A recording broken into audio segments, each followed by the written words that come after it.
महारानी सीजन 3 के last part में दिखाया जाता है, अब मुख्यमंत्री जी अपनी जगह दूसरे जिस इंसान को शपथ दिलवाने वाले थे उससे एक दिन पहले पुलिस उनके घर पहुंचती है और उन्हें बताती है कि हमने एक लिंक ढूंढा है कि कुछ औरतें हैं जो ये सब करवा रही हैं। जैसे दुलारी की हत्या से पहले जब वो बाबा के आश्रम गया था तो एक औरत थी जो उसने कुछ सर्व कर रही थी, और दूसरी ओर जहां पे ये दिलशाद को पता लगा कि कहाँ कुंवर सिंह छुपा हुआ है और किसका आदमी इतनी शराब मिल रही, कहां से शराब आ रही है, वो दोनों औरतें भी मिली हुई हैं।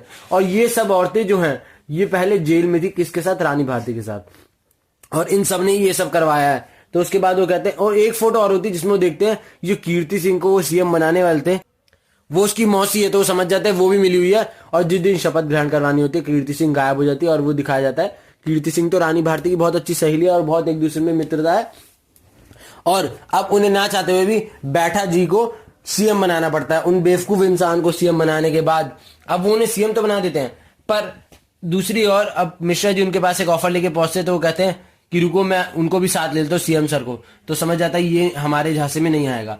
अब अगले पार्ट में दिखाया जाता है कि अब जो वो सीएम तो बन गए बैठा जी, पर उनकी इज्जत नहीं है बिल्कुल भी, कोई उनकी बात ही नहीं मानता है। अब उन्हें जाके लोग भड़काने लग जाते हैं और फिर उसके बाद वो क्या करता है, रानी भारती कुछ ऐसा प्लान करती है कि वो जैसे ही नए सीएम बने हैं ना बैठा जी, तो उस गौरीशंकर को पकड़वा देती है पुलिस से। दूसरी ओर रानी भारती जी क्या करती है, जिन जिन औरतों ने ये सब करवाया था वो सारी औरतें अपने आप सरेंडर कर देती हैं, जिससे कि लोगों को लगे कि जो हमारे पुराने मुख्यमंत्री थे वो तो कुछ कर ही नहीं पाए, नए मुख्यमंत्री बैठा जी ने 2 केस सॉल्व भी कर दिए इतने सालों से जो हम ढूंढ रहे हैं। अब वो फोन करते हैं मुख्यमंत्री को कि भाई ये सब क्या चल रहा है, तुम मेरी पार्टी खराब कर रहे हो, ये सब तुम अभी रिजाइन दो। वो कहता हम रिजाइन नहीं देंगे, हमारी डील हो चुकी है रानी भारती जी से और हमने तुम्हारा सबका काला चिट्ठा इसमें लिख दिया, तुम सब फंसोगे। अब रानी भारती जी कहती है इनको कोई हटा नहीं सकता, 1 महीने के 2 साल तक नहीं हिलेगी इनकी सरकार और आपको हम भेजेंगे अब जेल, आराम से बैठ के सोचते रहना। अब अगली सीन दिखाया जाता है कि जो सीएम थे एक्स सीएम नवीन कुमार जी अपने मौसा जी के पास जाता है, उनसे कहता है अभी उसे बर्खास्त कीजिए, और उन्हें कहता फिर विधायक चाहिए होंगे, वो कहता हाँ मैं उनका इंतजाम कर लूंगा।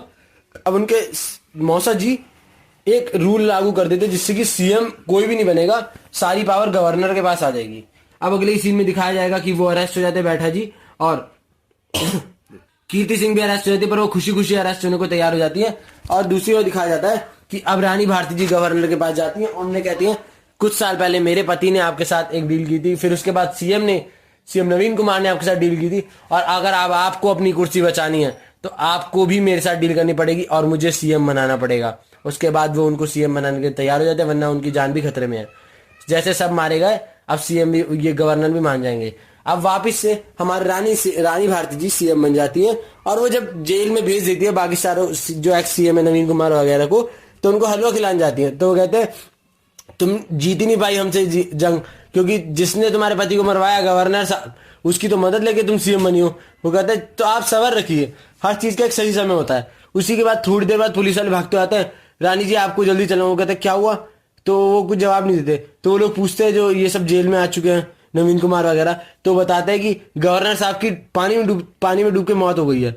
वो हैरान हो जाती है ये क्या हुआ, अब इनकी कैसे मौत हो गई, तो समझ जाते हैं ये सब रानी भारती की धरा है। और इसी के साथ महारानी सीजन 3 खत्म होता है। धन्यवाद।